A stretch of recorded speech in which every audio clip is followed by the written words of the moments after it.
Tarot. I've been working with tarot since 1974, when a friend of mine did me a tarot reading, and I was absolutely astounded because he was saying things to me that only I knew about.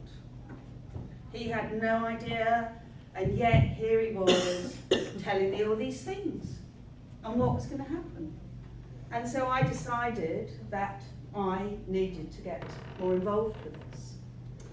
And in fact, you could say that that was my first experience of dowsing with tarot, because I had had this reading, and about 3 or 4 days later, I missed the bus that I wanted to catch. So I had to wait for a quarter of an hour at the bus stop, and there was a new shop just opened up.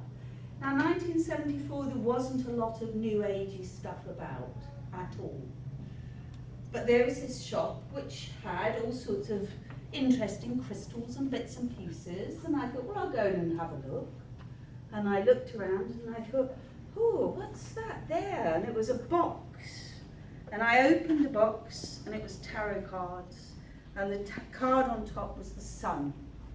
And I had just been told, oh, you're a Leo, and your planetary ruler is the sun. And I thought, oh, it's my set of cards. So I felt like I'd really unconsciously, as well as devicely, dowsed my way to the cards that were for me. And those cards were a pack called the Marseille pack. And they are the oldest known version of the tarot.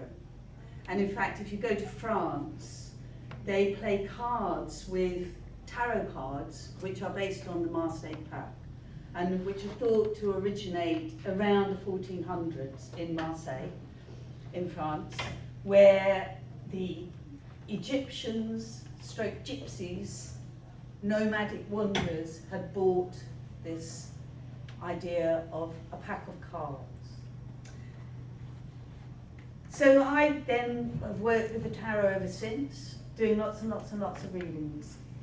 And what I realised, knowing people who did dowsing, was that what happens when someone comes to me for a reading is I pick up the cards, I get that person to hold them and shuffle them and connect